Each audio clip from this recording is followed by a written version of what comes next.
Olá, você está no Mundo Jurídico da Diário MSTV. E hoje nós vamos ter mais uma entrevista especial para destacar um jovem advogado de Dourados e que eu tenho certeza, assim como eu me surpreendi, você vai se surpreender também. Caio César Melo Ferri. É um prazer tê-lo aqui no Mundo Jurídico, viu, Caio? O prazer é meu, professor. Você disse professor e você já me entrega, Caio. Pô. Prazer, Wander. Caio, você é muito jovem, correto? Depende do... jovem. 26. Você tem quantos anos? Eu tenho 26. Descrição. 26. 26, Formou em? Tem 2 anos. Foi no final de 2015. Final de 2015. Isso. E aí as pessoas podem estar se perguntando, mas um jovem desse está dando uma entrevista, é porque tem o seguinte, tem um ditado que diz assim, a idade faz o velho, mas não faz o sábio. Porque a sabedoria está muito mais ligada às experiências que você passou na vida e a forma como você interagiu com elas, do que propriamente a idade cronológica aqui na Terra. E o Caio, não tenha dúvida, Caio, você é um exemplo disso. Porque você, antes da gente entrar nessa questão jurídica, eu quero falar um pouco para as pessoas aquilo que me surpreendeu conversando contigo. Sim. Você é um escritor, Caio. Eu até brinquei que é o maior escritor jurídico de Dourados da área jurídica, porque acho difícil que tenha outro advogado com 6 livros escritos e publicados. Isso, não todos os direitos, né? Direitos são 3. Um que foi uma organização e 2 que foram de minha autoria. Mas os outros são romances ou contos que eu escrevo já há algum tempo e que publiquei a maioria deles de 2013 para frente. Mas o primeiro livro que eu escrevi foi Os Sinceros, quando eu tinha 13 anos, mas ele ficou um longo período sem publicar e sem muita gente ler, porque era muito caro na época lançar um livro por conta própria. E depois, com o tempo, foi saindo algumas editoras que lançavam por unidade, por demanda, e começou a ficar mais barato, não só para mim, mas para todo mundo, publicar um livro. Então, de 2013, 2008 para frente, muitas pessoas conseguiram publicar livros que estavam guardados, a partir dessas editoras independentes que fazem por demanda. O livro é impresso unidade por unidade, não é feito como antes, 1.000, 1.500, 2.000 livros como uma tiragem mínima, né? Entendi. E foi isso que permitiu que você tirasse da gaveta aqueles livros que já havia escrito e passasse a publicá-los. Isso, foi isso que permitiu. O custo médio de lançar um livro, antes, ele variava entre R$5.000 e R$6.000, quando eu terminei o meu primeiro livro, que eu cheguei a fazer o orçamento. Variava mais ou menos esse valor. Para você lançar para uma plataforma independente, você paga só a unidade, mais os custos que existem de você organizar o livro. Um capista, se você for ilustrar, um ilustrador, a pessoa que vai fazer a diagramação do livro, o revisor, você paga por esses serviços, mas para publicar o livro na gráfica, na editora, você pode pagar por unidade. E aí a unidade vai variar entre R$35, R$45. Então, se antes um livro, para ser publicado, custava de R$5.000 a R$6.000, você consegue publicar hoje com 1.000, com 800, dependendo do serviço que você for precisar nesse livro. O processo de edição do livro, você hoje domina esse processo, né? Isso, tem esse problema também. Como eu não conseguia publicar, eu fiquei todo esse tempo pesquisando como que fazia. Então, hoje eu sou um editor cadastrado na Biblioteca Nacional e posso emitir o número de ISBN, o código de barra, esses elementos formais que o livro precisa ter. Então, a pessoa que for publicar também precisaria fazer isso, arrumar um editor para pegar um número de ISBN, conseguir essa expedição, mas não é uma coisa cara como antes. Caio, e como que se deu na sua vida essa descoberta da possibilidade de se tornar um editor de livros? Você tem a necessidade e a vontade, e aí quando encontra os dois juntos, você chega ao resultado, né? Mas no meu caso foi dentro da UEMS, dentro da universidade, que o professor André Martins, ele me falou um dia, você quer publicar livro? Tem um jeito, só que ninguém foi atrás, vai atrás para ver como é. E aí eu liguei na Biblioteca Nacional para descobrir como fazer o cadastro, aí liguei no Clube de Autores, que é uma das plataformas de lançamento independente, uma editora independente, e fui pouco a pouco juntando esses elementos para descobrir como que fazia. Só que os primeiros que eu fiz não deram muito certo, porque a página ficava de um lado, a capa ficava fosca, ficava Aí você ruim. desistiu? Não, aí eu fui tentando... Você não desistiu? Não desisti. Não desisti. Porque, como eu disse, pode ter esses custos de capista, de diagramação, só que no caso eu não tinha dinheiro naquela época para fazer, para comprar esses serviços. Então, capista, diagramação, expedição de ISBN, tudo isso eu tive que fazer por conta própria. Então, os meus livros, os últimos não, mas o primeiro, principalmente, ele é integralmente feito por mim, desde a capa até a diagramação, até a expedição de ISBN, tudo. Todo o produto final foi feito por mim. Os outros não, os outros acabaram tendo aí influência de outras pessoas, capista, diagramação, revisor. Mas o primeiro em específico, ele é inteiramente feito por mim. Então, na verdade... Inclusive, o rapaz da capa sou eu. A foto é uma foto minha. A foto é uma foto sua. Nós já vamos falar sobre ele especificamente, eu quero explorar um pouco mais disso aí. Você me disse, então, que esse processo de se tornar um editor acabou sendo dentro de um projeto de extensão da própria universidade que você fazia. Isso. Você formou em qual universidade, Caio? Na Universidade Estadual do Mato Grosso do Sul, na UEMS. Na UEMS. Formou no ano? De 2015, colação de grau em fevereiro de 2016. Eu imagino que, como você é escritor, você virou de uma família de escritor ou de uma família de advogados, correto? Nenhum nem outro, né? Nenhum nem outro. Na minha família até tem advogados, mas não nenhum próximo, nem meu pai, nem minha mãe, nem irmão, nem tio também tio nenhum. Eu até tenho uma tia que se tornou advogada depois, mas já num processo que foi junto com o meu, então não teve influência. E a questão de ser escritor é até engraçado. Às vezes, quando eu paro para pensar, eu até penso como que eu fui me interessar por livro. Porque na minha casa, ninguém nunca leu, muito menos escrever. Então, eu não tenho uma referência dentro de casa para falar, seu pai ou sua mãe lia muito e você começou a ler quando era criança e te influenciou. Seus pais trabalham com o quê? A minha mãe, ela é do lar e formou em pedagogia, mas não tinha muita relação com livros. E o meu pai, ele passou grande parte da vida dele como agropecuarista e hoje em dia ele é comerciante. A questão dos livros entrou na minha vida de uma forma muito espontânea. Eu, um belo dia, falei, vou comprar não. Falei, mãe, eu quero um livro do Harry Potter. E aí eu lembro que ela até ficou meio assim de comprar, ela falou, vai gastar dinheiro com isso, sendo que você nem lê, não sei o quê. Mas comprou, e aí eu acabei lendo, e aí depois eles incentivaram, claro, depois que já tinham visto. Mas foi uma coisa muito espontânea que aconteceu na minha vida. Olha que influenciado por isso. Você está falando uma coisa, Caio, que é uma discussão, né?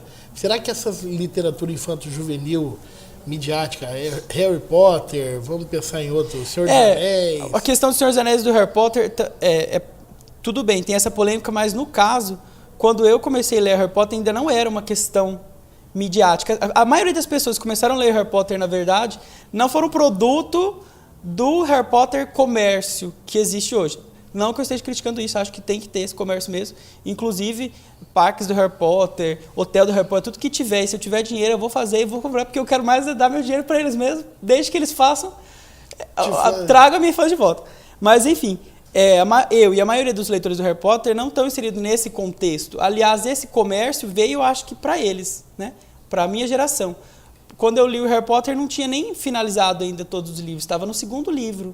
Entendi. Então, não foi uma coisa... Não, mas eu falo de uma outra discussão que eu já ouvi, talvez você já tenha ouvido, sim, no sentido se é bom para a formação, para a formação literária das pessoas, do jovem, ter contato com essa primeira literatura. Se não deveria ser mais os clássicos, alguma coisa assim. Eu acho que eu sou um pouco imparcial para falar disso, mas eu acho que não tem sentido nenhum essa discussão. Acho que é um mérito que a J.K. Rowling tem, inclusive, de ter trazido tantas pessoas de culturas tão diferentes para a leitura. Porque uma coisa é você fazer uma criança sueca, norueguesa, dinamarquesa ler um livro, numa cultura que é valorizado, que é comum, e outra coisa é você conseguir fazer uma criança brasileira ler esse mesmo livro. Então, para ela ter atingido um público tão diverso, em tantas nações, com certeza ela tem o mérito dela. O que se discute, por exemplo, é qual seria melhor, qual teria uma qualidade maior, o Senhor dos Anéis ou Harry Potter, porque o Senhor dos Anéis, com o Tolkien, foi ele que iniciou esse mundo de tipo de literatura, e a J.K. Rowling se aproveitou disso ou se não aproveitou. Eu acho que isso não é uma discussão que se deve ter. Acho que cada um tem o seu mérito, são literaturas diversas, apesar de estar no mesmo no mesmo ramo, né? Mas tem um público diferenciado também. Eu li Harry Potter, gostei, li Senhor dos Anéis, não gostei. Conheço pessoal que leu Senhor dos Anéis gostou e que leu Harry Potter também não gostou, mas também é mais raro, a maioria que leu Harry Potter gosta. Você sabe que eu me identifico muito com essa sua perspectiva, porque eu, particularmente, eu fui um leitor muito voraz, principalmente na minha infância e adolescência. Depois, quando a gente entra para a faculdade, você lê menos, acaba lendo mais obras da sua área técnica e tal, mas eu lia muito. E sabe como que eu comecei? Com uma coisa que hoje não tem tanto, mas gibis de super-herói. Eu cheguei a ler muito gibi da Mônica. Agora, você falando que eu tinha falado que eu tinha começado a ler com Harry Potter, mas agora pensando, quando eu já era bem criança, eu ganhei de Dia das Crianças uma vez na assinatura do gibi da Mônica. Eu também. E aí eu lia bastante. Só que o meu não era de Turma da Mônica, o meu era Homem-Aranha, X-Men, Superman. Era esse aí eu já não li, só peguei os filmes. Então, mas me levaram para leitura. Aí, na época, a minha Jack Rowling era Agatha Christie. Então, eu li a coleção da Agatha Christie inteira, sabe? E aí, você começa a ir para os livros infantis juvenis, você vai para Lígia Bojunga Teles, você começa a ter uma formação mais aberta até chegar nos clássicos. Sim. Eu acho que esse é o caminho. Não adianta querer chegar para um adolescente e falar, começa lendo Machado de Assis aqui. Não, assim, até porque... A Luísa Azevedo. É hipocrisia você dizer que clássico não é chato. É chato. Não tem uma linguagem da época, não está inserida num contexto apelativo para nenhuma forma. É um clássico porque ele tem o seu valor histórico, tem o valor cultural dele. Mas se você pegar Harry Potter e Machado de Assis... É hipocrisia você querer falar que um é melhor que o outro. Até porque é complicado você falar que um é melhor que o outro, porque cada um tem seu valor por diferentes... Seu tempo histórico. Isso. E a criança com certeza vai se interessar muito mais pelo Harry Potter. Só que a partir do Harry Potter ele pode um dia chegar a ler o clássico. Eu, por exemplo, nunca li clássico quando eu era adolescente. Eu fui ler um clássico pela primeira vez agora, já no mestrado. E foi aí que eu fui... Eu vou dizer para você que eu compartilhar com você que, na minha visão, eu cheguei nesse processo que eu falei. Comecei com o gibi, aí fui para Agatha Christie, Sherlock Holmes, aí comecei a ler os infantos juvenis, aí entrei nos clássicos. E acho gostoso. Eu, particularmente, não distingo um clássico, Crime e Castigo, porque a trama te envolve muito bem. Você entendeu? Sim. Agora, a verdade é que eu acho que vale para as artes, para a literatura, para todo o ramo artístico, que o gosto não deve ser taxado, né? A gente está passando por um momento histórico no nosso país difícil, né? Que as pessoas querem começar a taxar o que é certo, o que é errado, o que é bom, o que é ruim. Né? É igual essa questão que eu falei, de um ser melhor que o outro. Na verdade, é complicado dizer que um é melhor que o outro ou que um é bom ou que é ruim. Eu, por exemplo, se eu tiver... no certo humor eu vou querer ler tal livro, senão eu vou querer ou não ler, ou ler outro tipo, ou assistir filme, ou assistir série. Então eu acho que tudo serve para alguém, para algum momento e para alguma coisa. E que deve ser respeitado. E que deve ser respeitado. Caio, a gente falando sobre o curso de Direito, como é que foi a faculdade aqui na UEM? Você é de Dourados, você é daqui? Eu sou de Dourados. Então você é natural daqui, então fez o curso aqui, foi uma escolha natural. A minha grade acadêmica ela é um tanto quanto bagunçada. Eu entrei na UFGD cursando Relações Internacionais, cursei Relações Internacionais por um ano, e aí eu tive uma matéria dentro do curso de RI que era Direito Constitucional. Aí eu falei, acho que talvez eu esteja gostando mais disso aqui do que das outras matérias. E aí eu falei, antes de tomar essa decisão tão séria, deixar o curso, que não é uma decisão séria, mas antes de tomar uma decisão apressada assim, né? Principalmente porque eu estava na Universidade Federal, então você sair às vezes é arriscado, porque você não sabe se você vai conseguir voltar, né? Mas enfim, aí eu falei, vou fazer Direito e RI junto, os dois. RI, Relações Internacionais. Isso. Na Universidade Federal da Grande Dourados. Isso. Falei, vou fazer os dois juntos. Tinha muita gente que fazia. E tem muita gente que faz. Difícil? Não, vamos chegar lá ainda. Tem muita gente que fazia e tem muita gente que faz. Que eu lembro de cabeça umas 5, 6 pessoas. O Mariel, o Caio Pedrolo, o Vinícius Fará, a Marjorie. Tem bastante gente que fez ou faz. o Arthur, tem muita gente então, que fez RI e Direito junto. Mas eu falei, não, vou fazer os dois juntos. E fui para a Unigran e fiz Direito um ano lá e um ano de RI aqui. Não era difícil de levar os dois juntos. Era complicado, mas não era difícil. Só que eu percebi que ficar nos dois ao mesmo tempo ia prejudicar ou um ou outro. Não ia assimilar. Quem muito sabe, não sabe de nada, né? Então eu peguei e falei, vou sair de RI. E aí saí de RI, só que acabei mudando para Campo Grande. E fui fazer... Olha como que a idade faz o velho, não faz o sábio.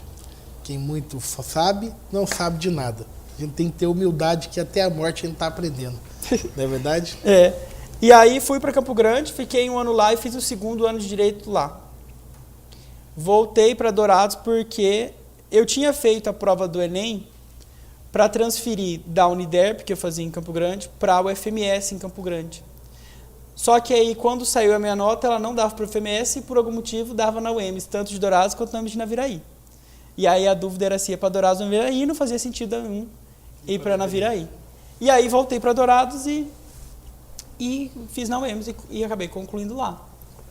Lá você não teve aula comigo, né? Não tive aula com você. Eu tive aula de processo de trabalho em Naviraí.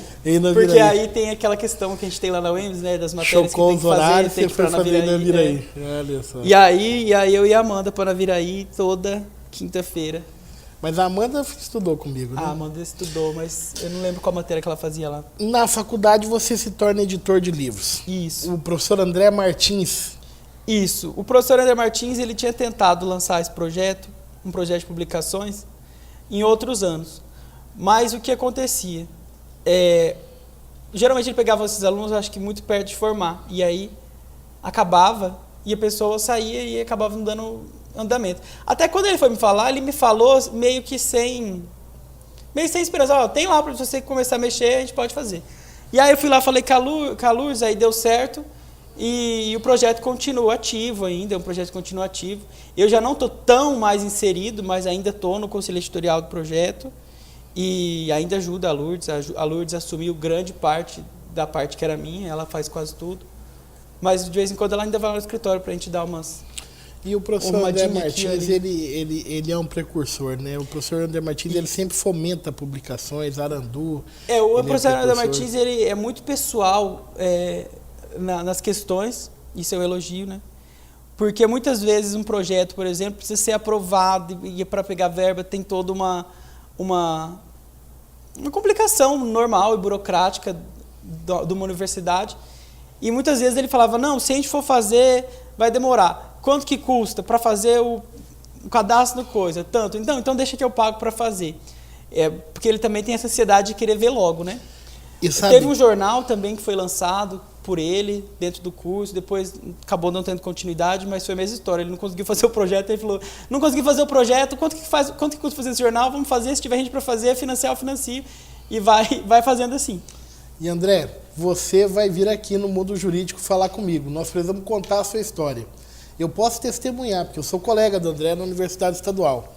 E eu vi, você falou de um caso, e é claro, talvez ele vai brigar comigo de eu contar isso para todo mundo.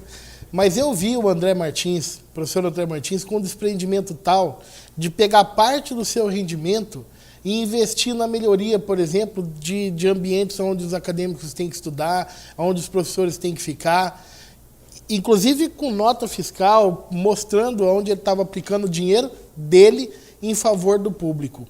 E o que às vezes falta na nossa sociedade é um pouco isso. Pessoas que têm essa predisposição, que têm essa disposição. Então, André Martins é um exemplo. Parabéns, André. E eu quero você aqui no Mundo Jurídico para a gente contar essas e outras histórias. Vai ter muita história. Vai ter muita história, né? Muita história. Caio, e você formou, tem quantos anos? Eu colei grau em fevereiro de 2016. Fevereiro de 2016. Na faculdade, a maior dificuldade foi as mudanças de turma, as mudanças de grade, essa foi a maior dificuldade? As mudanças de turma para mim foram muito tranquilas. Eu acabei transitando em 8 turmas durante minha vida acadêmica toda. Desde da UFGD até o último ano da UEMS. Na UEMS foi umas 3 turmas. E dessas 8 turmas, todos eu mantenho relacionamento com alguém da turma ainda. Algumas mais, outras menos. Você, durante a faculdade, você trabalhou, estagiou, como é que foi? Eu estagiei e trabalhei. Eu dei aula de inglês por 2 anos, nos 2 primeiros anos da faculdade. E aí saí, fiquei uns 8 meses parado. Aí eu fiquei 2 anos fazendo estágio no Ministério Público Federal. Então, trabalhei quase a faculdade toda, 4 anos, se contar. Deve ter sido um grande aprendizado ali no Ministério Público Federal. Ah, com certeza. Que acabou desencadeando o meu projeto de mestrado e ainda também é um local que eu tenho ainda um contato grande com o pessoal de lá, um grupo muito que eu dou muito valor e tento não me distanciar. E um jovem... Aliás, eu tenho esse problema que não é um problema, é uma coisa boa, né? Que eu não consigo me desprender dos grupos que eu entro. Eu vou, a hora que eu vejo que eu tô querendo sair, eu volto e vou ficando. E vai se relacionando com as pessoas, né? Na verdade, chega um tempo da vida que a gente percebe que só o que tem valor é aquilo que não tem preço. As coisas que têm preço, elas não têm valor. Fica velha. Então, quando você se dá conta disso, é que você se dá conta da importância do abraço com um amigo sincero, do momento do café, sabe? Aí você percebe. Mas, Caio, vamos lá. Você é um menino dinâmico, está com 26 anos, formado há 2 anos, né? Isso. Como é que é formar em Direito e entrar num projeto de mestrado? Como que é isso? Para mim foi o caminho natural. Primeiro porque a minha experiência de ter dado aula de inglês, na verdade foi nos 2 anos da faculdade, mas eu já tinha dado aula antes. Então eu já me considero já um professor, desde essa época, né? Então já era um caminho natural para mim que eu ia terminar a faculdade e eu ia invariavelmente entrar uma pós, um mestrado, alguma coisa para eu poder dar aula. Não sabia e não esperava que ia ser logo em seguida, porque no meu caso foi a colação de grau em fevereiro de 2016 e o início do mestrado em março ou abril, logo no comecinho do ano. Então foi bem... E foi um mestrado super selecionado. Eu mesmo não passei nessa seleção. Eu correria, não pude me preparar, acho que não estava pronto. E tentei a seleção e não fui aprovado. Mas com certeza você ali, saindo da faculdade com o tempo preparado, um prodígio, né? Foi lá e já emplacou de cara. Eu não sei se é prodígio, mas gosto de pensar assim. Não, mas foi tranquilo. Agora falta só defender, eu já qualifiquei, vou defender provavelmente no começo do ano que vem. E aí eu ia pensar em emendar o doutorado também, tentar, né? Não sei se passaria, mas decidi esperar um pouquinho. Acho que não é a hora. Acho que agora já estou um pouco satisfeito com isso. Você fazendo mestrado, você não está advogando? Estou. Você está conseguindo conciliar advocacia e mestrado? Sim, consegui. No primeiro ano foi um pouco mais complicado, porque no primeiro ano a gente tinha que fazer os créditos, as aulas. Só que o meu primeiro ano também foi o primeiro ano da advocacia, então não tinha também tantos clientes, nem tantos processos. Os processos que tinham geralmente era inicial, então foi muito tranquilo. No segundo ano já estava bem reduzido o número de aulas, que é quando os processos começam a dar um pouco mais de trabalho. E começa a aparecer mais, em decorrência dos primeiros, né? Com o tempo vai passando, vai aparecendo mais gente. Então, deu para conciliar bem. Hoje você está... E eu tenho também uma sócia fantástica. É isso que eu ia falar. Você está advogando sozinho ou você está advogando com mais alguém? Advoga eu e uma amiga minha, a Ingrid. E ela também segurou as pontas em vários momentos. Vocês têm uma sociedade. Se a gente for analisar juridicamente, ainda não é uma sociedade, porque a gente não está organizado enquanto sociedade. Uma sociedade de fato, vamos dizer. É uma sociedade de fato, Porque é o caminho natural de quem forma em direito e não tem família da área jurídica, né, Caio? Sim, É juntar 2 que não tem família e juntar. E encarar o mercado, né? Não. Acho que sozinho, além de ser complicado, sozinho não existiria, na verdade. Porque mesmo estando só eu e a Ingrid, eu ainda conto com a ajuda e orientação de vários amigos que formaram comigo ou que formaram bem antes. Eu não sei se você lembra da Gabriela Stefanello, por exemplo. Sim, sim. A Gabriela Stefanello já está formada há algum tempo e, qualquer coisa oi, Gabi, me fala uma coisa. E aí ela sempre também muito receptiva. Eu lembro que a primeira audiência que eu fiz, eu falei, Gabi, tô nervosa. Ela foi lá, a gente ensaiou e deu tudo certo. Então a gente acaba sempre contando com esse pessoal que que ajuda e que a gente se conhece. Eu e a Gabi, a gente se conhece desde que eu sou criança. A minha irmã era muito amiga dela. Eu sou muito amigo da Júlia, que é a irmã dela. Então, a gente acaba construindo laços e acabou todo mundo da mesma profissão. A Júlia também é advogada, então a gente acaba se ajudando muito. E como tem sido a advocacia e esse começo da advocacia? Está sendo fácil? Eu acho que depende do dia. Quando me perguntam se você está gostando, eu falo depende do dia. E acho que tudo depende do dia, na verdade, porque os meus amigos de outras profissões também. E aí, como que tá? Depende do dia. Eles não falam com essa palavra, mas eu entendo a mensagem que é depende do dia. Tem dia que eu adoro, tem dia que eu odeio, tem dia que eu quero parar, tem dia que eu quero fazer isso o resto da minha vida. Depende muito do dia. Mas, no geral, tem sido muito melhor do que eu esperava. Porque eu acho que como tem muita gente no direito e tem muita gente que projeta as frustrações dela no curso, as frustrações de vida dela no curso, tem sempre esse papo de que não vai valer a pena, de que vai fazer à toa, e não eu acho que é um problema existir tantos bacharéis de direito no Brasil, e tantos advogados também. Só que o problema que eu vejo maior é que tem muita gente que forma em direito e que acha que se formar vai mudar a vida da pessoa, tanto do ponto de vista financeiro, social, emocional, tudo. Só que nenhuma profissão muda a sua vida. Você vai depender muito de você e do que você espera daquilo também. Então, foi muito melhor do que eu achava, porque do jeito que todo mundo fala, eu achei que eu ia montar um escritório e eu ia morrer de fome, não ia ter cliente, ia ser péssimo, ficar 10 anos sem fazer nada, mas não é assim, né? E depois que eu fui começar a analisar, a maioria das pessoas que tenta desincentivar são pessoas que nunca tentaram também. Claro que existem casos de pessoas, por exemplo, que abrem um escritório e não dá certo, que é complicado, porque não é fácil, é complicado, né? Não é fácil, é complicado. Só que as pessoas têm que parar de projetar as frustrações delas na profissão e parar de também, tem que ser realista também. Você não vai abrir um escritório e passar 3 meses e estar ganhando R$80.000 por mês, nem 40, e nem 30. Mas as pessoas têm que ter um planejamento, uma perseverança e serem realistas. Hoje você ainda mora com os pais? Sim. E também já é para quem está começando, é um gasto a menos, casa própria. Não, sim. Igual eu falei, não é fácil, é complicado. Eu tenho uma série de incentivos nesse sentido, porque eu moro com meus pais, então eu não tenho que acordar e me preocupar, por exemplo, meu Deus, se eu não ganhar dinheiro esse mês, eu vou morrer de fome, eu não vou ter dinheiro para pagar o aluguel, vai cortar a água. Eu não tenho esse tipo de preocupação, e isso é um alívio que nem todo mundo pode ter. É ótimo que tenha isso. No escritório também, o escritório ele é da avó da Ingrid, o prédio, então a gente não se preocupa com o aluguel do escritório, o que também é um alívio maior ainda para quem está começando. E ainda assim não é fácil, então para a pessoa tivesse que se preocupar com isso, seria ainda mais difícil. Só que é possível, se a pessoa for se orientando e se encaixando. O que não dá, e acontece muito, é a pessoa não tentar. Da minha sala mesmo, tem gente que formou e acho que não tentou e fala mal do curso. Só que às vezes o problema não é o curso. Falar mal não é bom nunca, em nenhuma circunstância, né?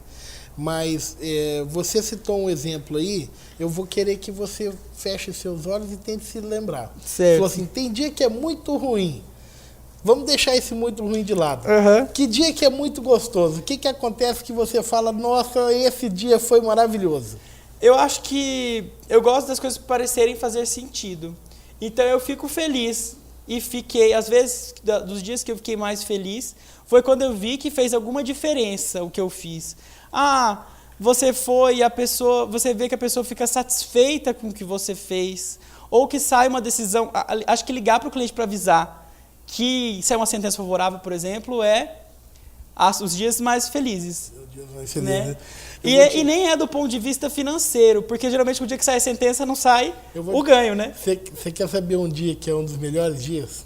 É quando você está contratado pela família da pessoa que está presa, e consegue um habeas corpus e vai lá liberar a pessoa com a família. Aí você sente que é uma maravilha. Não tive esse momento é especial, pode ter certeza. Eu só tive esse momento mais próximo assistindo seriado. Assistindo seriado. Quando a Annelise Kittling vai lá liberar o pessoal. Pessoalmente não tive, até porque eu não trabalho com criminal.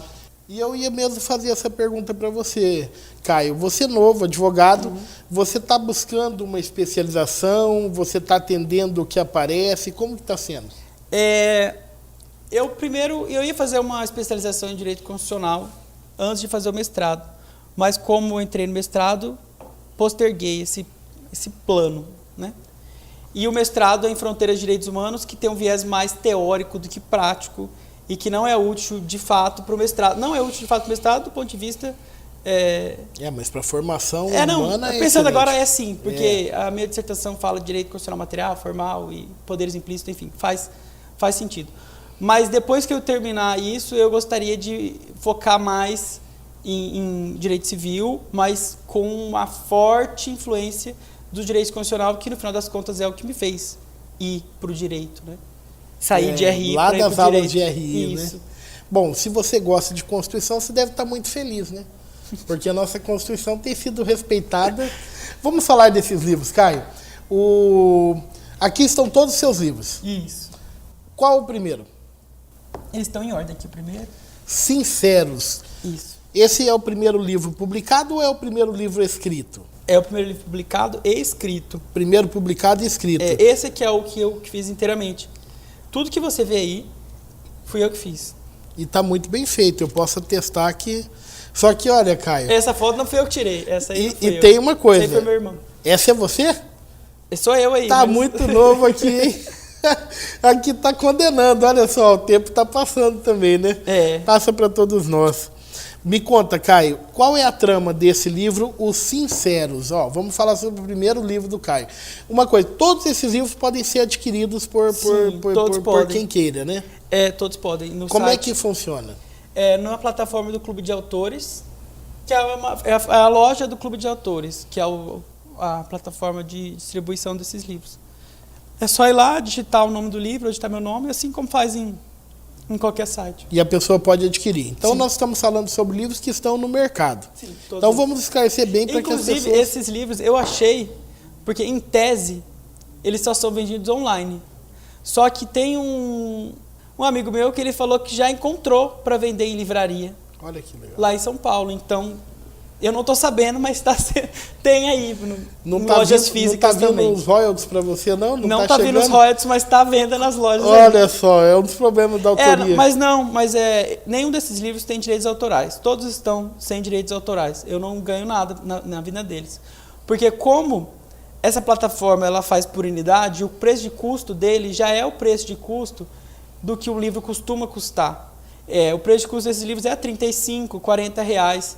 Então, se eu for colocar, além do preço dele, a uma margem de lucro para mim, vai ficar muito caro e vou vender menos. E eu sei que eu não vou ficar rico vendendo eles, pelo menos não no momento.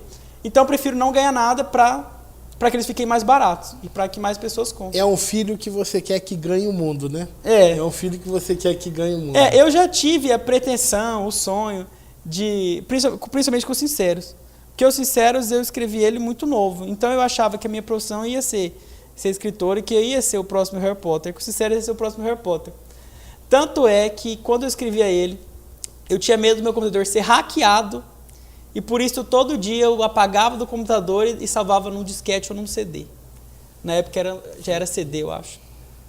Então eu acreditava que já tinham pessoas sabendo que esse livro ia ser sucesso, que iam roubar ele, então eu tinha que proteger. E o primeiro filho a gente tem um carinho especial. Como é que é a história dos Sinceros? Os Sinceros é um romance que se passa no Antigo Egito, e os Sinceros é um objeto que realiza desejos das pessoas, e por isso todo mundo quer ele. Não são pessoas sinceras, não, é um objeto. Os Sinceros é um objeto. E aí os tramas se desenvolvem em volta disso. Eu não consigo contar sem falar spoilers, né? Não, spoilers. Não. Quem quiser ler toda a história... Isso. Esse livro, no começo dele, ele tem até eu não sei se essa edição tem, mas a outra tinha. Um aviso de que ele tem erros. Porque quando eu escrevi ele, eu tinha 13 anos. Então, eu estava começando a escrever, né? E depois, quando eu fui lançar, eu decidi não revisar ele. Entendi. Eu revisei a parte de gramação, ver se não estava faltando letra, mas eu fiz questão de não revisar ele. Para ter uma fidelidade histórica. Isso, para ele ter uma fidelidade histórica. Vou deixar esse jurídico aqui. Vamos falar primeiro sobre os os de literatura romance, né? Essa daqui não é jurídico, Esse não, é um né? manual. Coisas que todo intercambista deve fazer. Vamos deixar esse aqui. Esse aqui é outro romance. Outro romance. Um começo e um fim. Lindo, hein? Olha que lindo. Olha a apresentação desse livro. Esse aqui foi você também que fez tudo? Esse Foto, já tudo? tive ajuda. Teve ajuda. Teve ajuda. Muito lindo, hein? Qual é a trama do começo? Esse Começo livro e um fim. Tudo que tem um começo deve ter um fim, né? É. Esse livro ele é um romance também que, na verdade, tá ligado com aquele primeiro ali. Eu fiz intercâmbio na Islândia em 2008. E quando eu fui, não tinha vaga quando eu fui para ir para a Islândia. Eu queria ir para a Islândia e não tinha vaga. E aí eu mandei um e-mail para o Rotary Club lá da Islândia e falei para a moça, olha, eu preciso fazer intercâmbio aí, que eu quero fazer intercâmbio aí, por favor, me dá uma vaga, eu sei que não tem, mas abre uma vaga. E eu vou ficar aí, eu prometo que quando eu voltar eu escrevo um livro que se passa na Islândia. E aí quando eu voltei, eu escrevi, cumpri a promessa, né? Porque eles me deram uma vaga extra e a minha contrapartida era escrever um livro que a história se passasse lá. O personagem vai para a Islândia. Isso. Essa foto de capa é o quintal da casa onde eu morava. E a história se passa na Islândia, com um personagem nascido em Pedro Juan, que muda para a Inglaterra e lá conhece uma islandesa e a história se desenvolve a maior parte na Islândia. Outro romance de Caio Ferri. Na verdade, Caio Ferri é o nome que você adotou. Eu adotava antes Caio Ferri só, depois passei a adotar Caio César Melo Ferri, que é meu nome completo. Mas eu ainda uso em alguns Caio Ferri só. Aqui, então, os romances são esses dois, né? Isso, os romances são esses dois. Aqui agora vamos falar dos livros jurídicos. A causa homoafetiva e o constitucionalismo e a judicialização. Isso. Sobre livro, qual que é esse, o que é esse livro? Esse livro foi o primeiro que eu lancei pelo projeto que a gente estava comentando antes, o projeto da UEMS, né? Uhum. Quando a gente começou o projeto, tinha que ter algum material inicial, até para a gente testar, né? Esse livro foi feito um monte de teste. Tem umas 40 versões dele, a gente ia, voltava e estava errado, faltando isso, faltando aquilo. Então ele foi o livro teste do nosso projeto de publicações lá da UEMS. E são comentários sobre a votação da DIN 4277, que autorizou o casamento entre pessoas do mesmo sexo em 2011. E qual a sua ligação com esse tema, Caio, da homoafetividade? Eu sou gay, né? E foi o primeiro contato acadêmico que eu tive. Então, ao mesmo tempo que era uma decisão que me influenciava pessoalmente, porque no final das contas eu decidi se gays podiam ou não se casar, também foi a minha inauguração acadêmica. A primeira vez que eu sentei para ler um voto, foi a primeira vez que eu li um voto do STF para falar, vou comentar, vou ler, vou escrever sobre. Então, tem essas duas importâncias para mim. Primeiro, que era uma decisão que influenciava minha vida, impactava minha vida. E segundo, que foi a minha estreia acadêmica. E a primeira vez também que eu... E você faz uma crítica à decisão do STF? Então, no livro não. No livro, eu estava no primeiro ano, do primeiro ano da faculdade, e eu ainda não tinha um embasamento teórico para criticar. Então eu comento a decisão e comento o julgamento. Eu não faço nenhuma crítica positiva nem negativa. Hoje você faria? Hoje depende muito. Acho que a gente precisaria fazer uma entrevista só sobre isso. Porque, de um ponto de vista, você não pode negar que é uma decisão que precisava ser tomada. Afinal, os casais homoafetivos existem e não estão regulados, eram tratados como uma sociedade de fato. O Congresso não legislava sobre isso, provavelmente não vai legislar. E se for legislar, vai provavelmente legislar de uma forma a suprimir direitos fundamentais. Então, acho que é uma decisão que deve ser aplaudida por conta de permitir que pessoas façam uso dos direitos fundamentais que são delas e que estavam sendo negados. Mas não é um tema simples. Acho que sempre quando a gente fala de judicialização, do poder judiciário, tomar o espaço do poder legislativo é complicado, né? Não estou dizendo que é errado. Inclusive, eu tendo a achar que está mais certo que errado. mas é mais complicado do que isso. Não dá para falar se é certo, é errado, ponto, acabou, né? O intercambista, coisas que todo intercambista deve saber. Esse livro... Isso é motivado pela sua viagem à Islândia. Também, mas não principalmente. Eu faço parte do FS, que é uma organização que recebe e envia intercambistas, e participei muito tempo do Rotary e fui pelo Rotary fazer intercâmbio também. Na condição de voluntário do FS, eu tenho aí muitas horas de treinamento, de aconselhamento de intercambista. Eu não lembro quantas horas, mas da última vez que eu contei, tinha mais de 100 horas de treinamentos de aconselhamento, situações de estresse para intercâmbio. Então, esse manual eu fiz como uma revisão de todos esses treinamentos que eu já fiz e da própria experiência que tive, né? É uma forma de tentar ajudar quem vai e também quem já foi, talvez relembrar, mas principalmente quem vai ainda. Estado de exceção nas Olimpíadas do Rio 2016. Esse foi o último livro, né? Ele é fruto de um artigo que eu fiz no mestrado, comentando um pouco acerca da lei de terrorismo brasileira e da situação vivida nas Olimpíadas com a prisão de supostos terroristas, inclusive aqui no presídio de Campo Grande, né? E a constatação que você chegou? A constatação que eu cheguei é de que o terrorismo... Primeiro a gente precisa fazer uma introdução a isso. O terrorismo, ele não é um tema novo, né? É um tema que já existe. Já existia antes de 2001. Mas óbvio que a partir de 2001, com o contexto das Torres Gêmeas, da guerra ao terror, ele ganha uma relevância mundial e que continua até hoje. E o Brasil até então não estava inserido nesse contexto de guerra ao terror.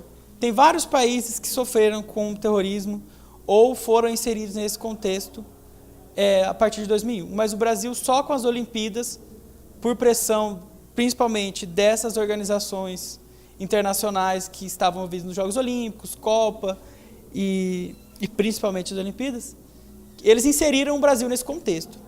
E por isso se criou a lei de terrorismo brasileira.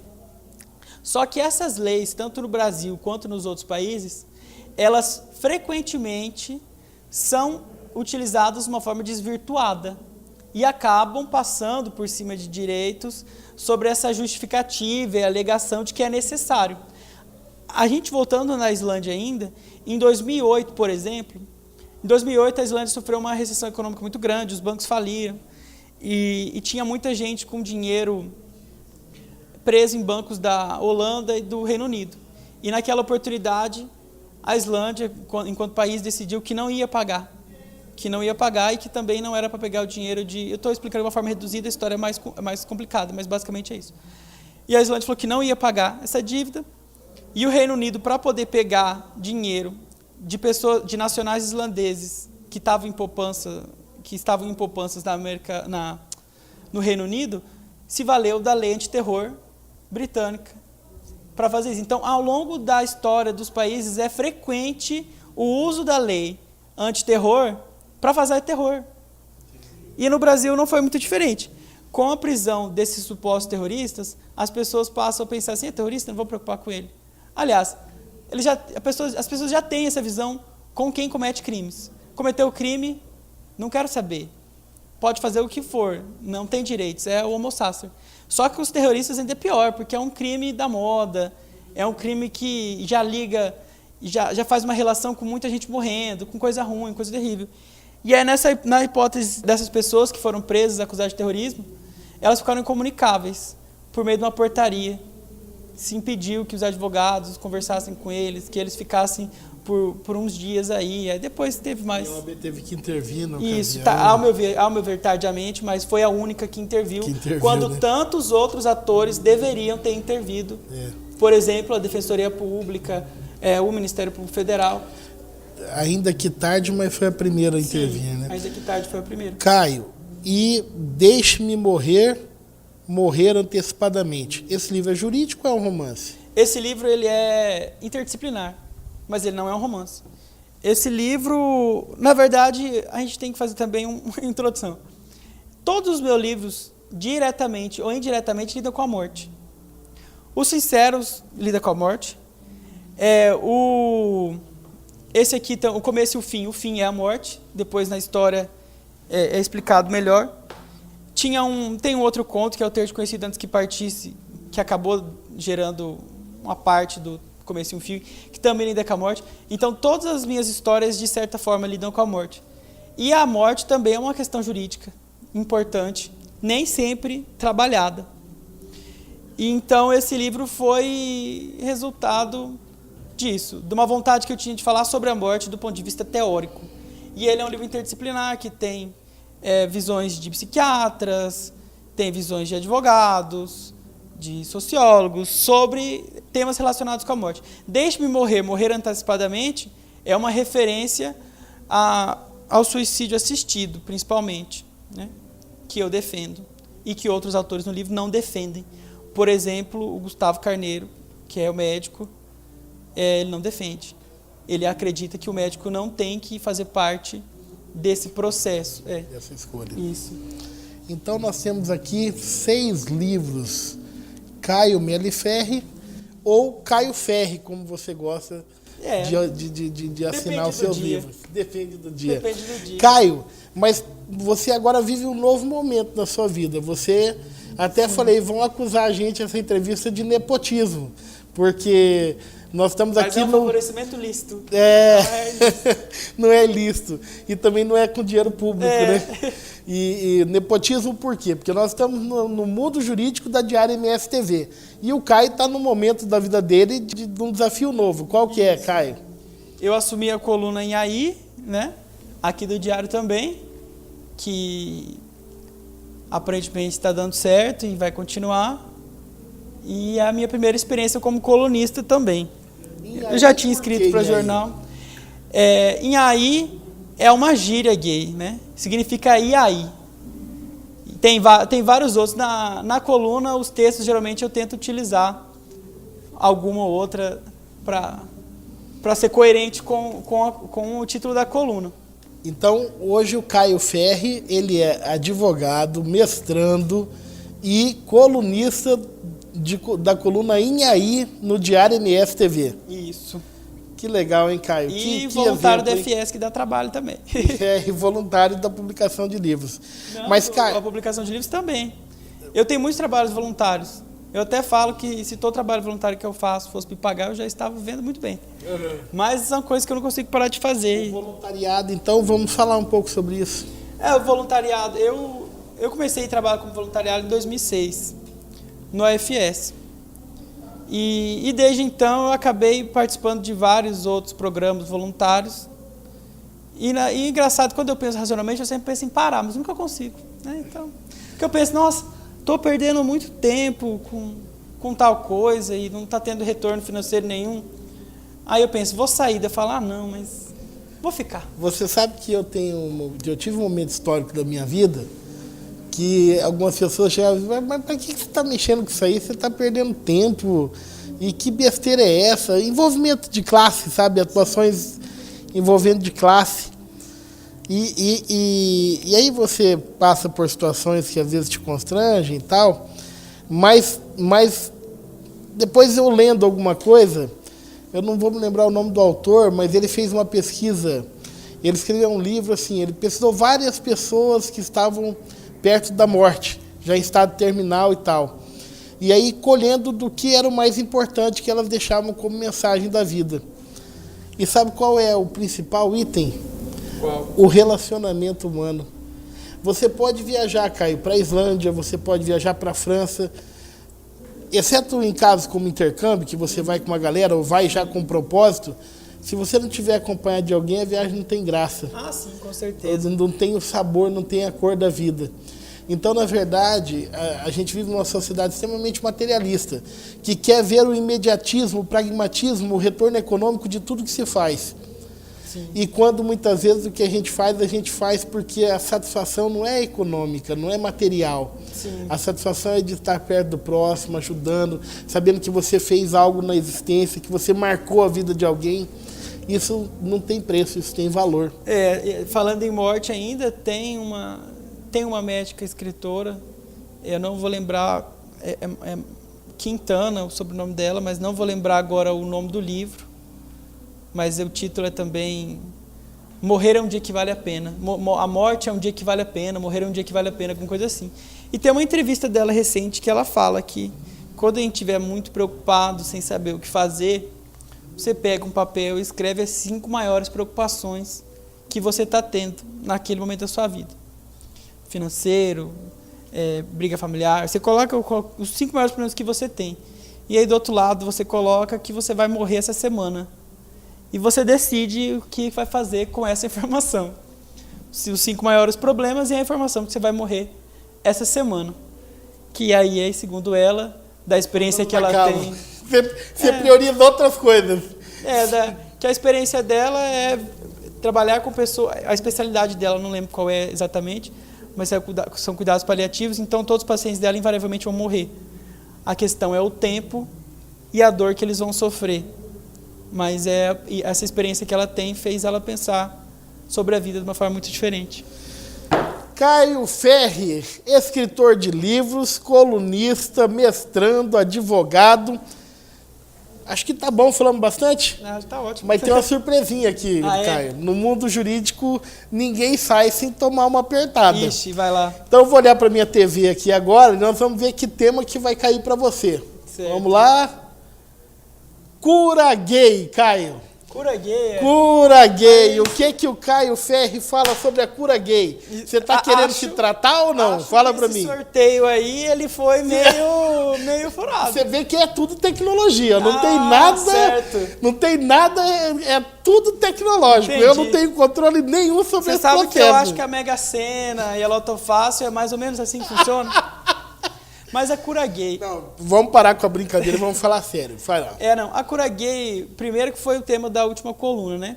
Então, quem quiser saber de forma mais pormenorizada, tanto o conteúdo da decisão, porque eu coloquei a decisão na íntegra na coluna, até porque eu prezo pela fonte primária. E você sabe que eu peguei a sua coluna, fiz um Saperialdi e coloquei a coluna como referência no Saperialdi. Eu coloquei na íntegra porque acho importante as pessoas terem acesso à fonte primária. Mas tem vários pontos de vista de encarar essa cura gay.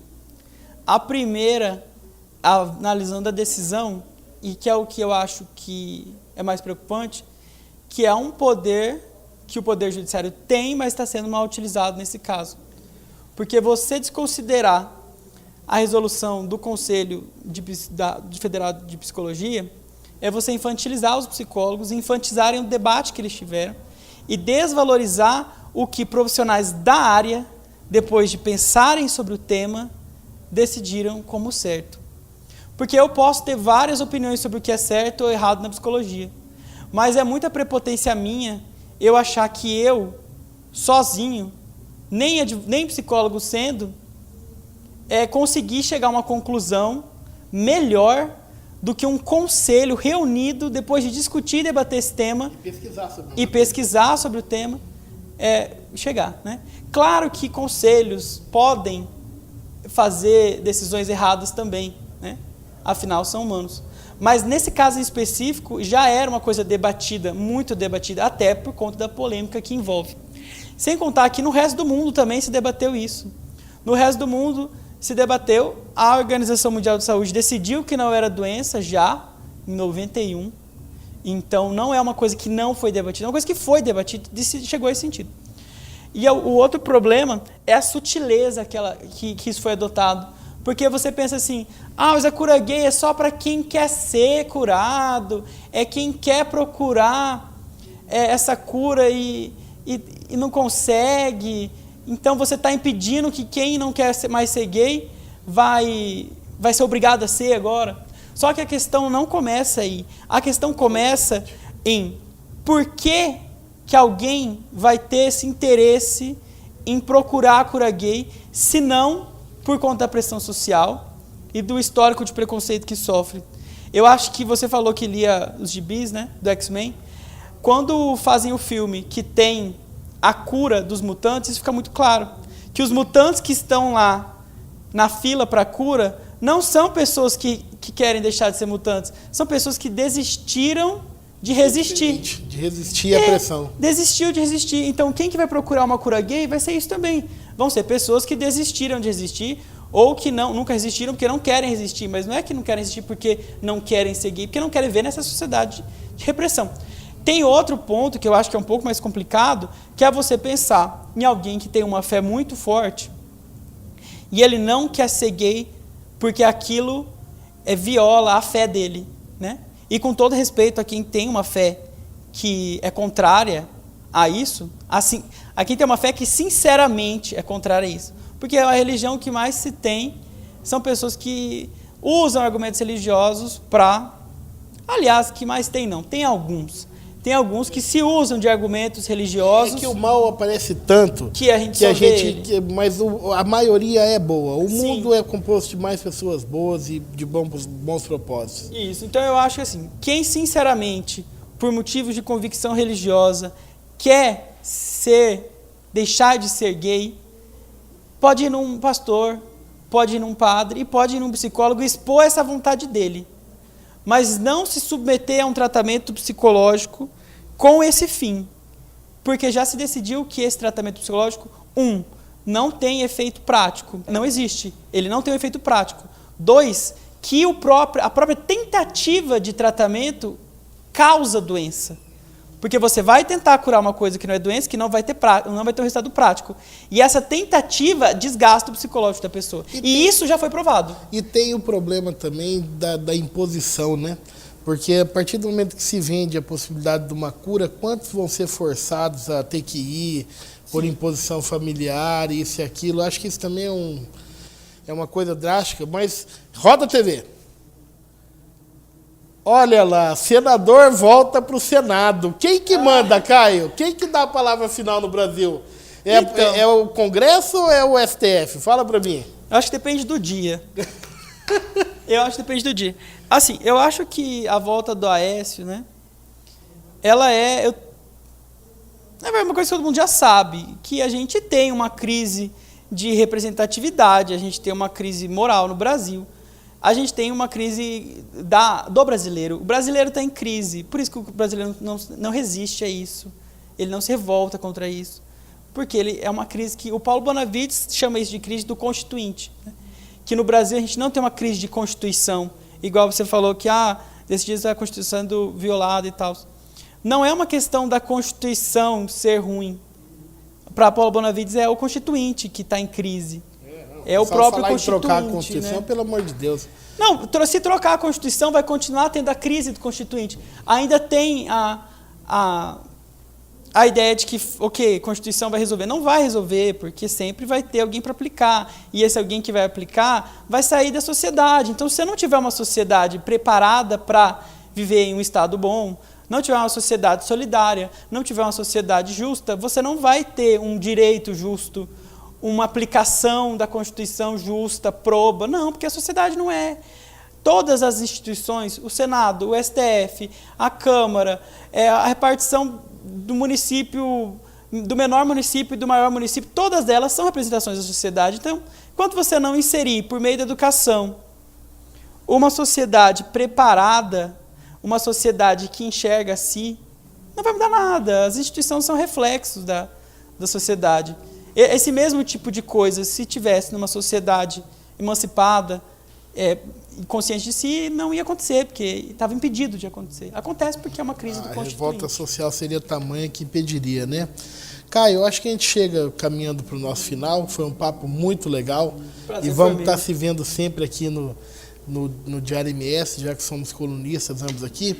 Mas eu não quero que você vá embora, Caio, sem deixar uma mensagem para o jovem que está entrando na faculdade agora, para o jovem que saiu como você há 2 anos e ainda não sabe, para aquela pessoa, para que ele não entre naquele negativismo que você falou que é tão ruim, quando você vê gente que nem tentou falando que não dá certo. Então, para aquela câmera ali que está focada em você, você vai olhar para a câmera e vai deixar uma mensagem de otimismo para essa pessoa que está entrando ou saindo da faculdade de Direito e entrando no mercado de trabalho agora, já que você, Caio, para mim é um exemplo. Porque você é jovem, você se dedica, você trabalha, esses livros têm o seu suor, sem o seu esforço isso aqui não seria. E uma das coisas, você que viajou para fora, que a gente precisa tentar lutar no Brasil, é acabar com a hipocrisia de falar mal ou diminuir quem se esforça. Quem se esforça, quem se dedica, tem que ter o mérito reconhecido. Se nós tivermos uma sociedade que idealize como modelo aquelas pessoas que se esforçam e que praticam o bem, nós vamos evoluir muito mais. A gente tem que parar com aquele espírito de diminuir porque a pessoa se destaca. Eu sou a favor de que quem brilhe, brilhe sempre mais. Então tá aqui, ó, o produto do seu esforço a gente pode medir aqui, e pesa inclusive, né? Então deixa um recado para esse jovem, porque você, a partir de agora, passa a ser exemplo para que muita gente possa se inspirar na sua história. Eu vou deixar de ser jovem. Eu já tomo remédio para meu cabelo não cair. E agora eu vou dar conselhos, eu vou... Vou deixar de ser jovem. É a transição. Você vai perceber que daquela foto aqui, já mudou bastante, hein, Caio? Daquela primeira foto aqui dos Sinceros, já tá bem diferente. Já passou uma febrezinha aqui, né? Já. Vamos lá, Caio, fala ali pra gente poder se despedir. Eu acho que o primeiro conselho que eu dou não é nem pro acadêmico de direito e nem para o pessoal do direito em si. Eu acho que uma das coisas que nós brasileiros em geral precisamos, nós brasileiros estudantes precisamos, é estudar, porque a gente tem muito estudante que não estuda. Claro que tem várias situações, como por exemplo das pessoas que não estudam porque trabalham muito, mas a gente também tem muito estudante que não faz nada além de estudar, que não estuda. Então são pessoas que estão nesse contexto social, que fizeram isso a vida inteira e que não encontram um problema nisso, não encontram um problema em serem estudantes e não estudarem. Só que esse tipo de coisa é inaceitável, eu acho. E a gente precisa quebrar essa coisa inconsciente que muita gente tem, de que estudar é ir na escola e voltar para casa, ou de que estudar é ir para a universidade e voltar. E eu falo isso até por experiência própria, que eu no ensino médio e ensino fundamental fazia isso e achava normal. Eu fui perceber que isso não era normal quando eu fui ver pessoas que estudavam de fato, e estudavam de verdade. E na universidade também que eu fui adotar isso. E ainda acho que tem muita gente na universidade que não estuda. E a gente pensa que o Estado está investindo muito dinheiro nessas pessoas, porque um estudante não é barato. E aí ele não estuda. E aí a gente não vai ter retorno disso. Então, para quem está na dúvida do que fazer ou o que não fazer, na dúvida, estude. Estude qualquer coisa, mas estude alguma coisa. Porque o que eu vejo como um dos grandes problemas da educação brasileira é o estudante que não estuda, que não faz nada e que acha isso comum. E não é uma crítica a eles, porque na verdade é um contexto que eles estão inseridos que é inconsciente. Você vê o seu colega do lado que estuda, mas não estuda, que é o estudante que não estuda, o do outro lado também não, e no final a gente tem 1 milhão de pessoas formadas, sendo que 10 mil são estudantes de verdade. O resto só respondeu chamada, copiou o quadro e foi para casa. E foi nas festas da faculdade, que são muito boas e tem que ir, mas que tem que estar equilibrado, né? Valeu a mensagem. Nós estivemos aqui com o Caio Ferri. Caio, foi um prazer te receber. Prazer foi meu. No Mundo Jurídico da Diário MS TV. Até a próxima.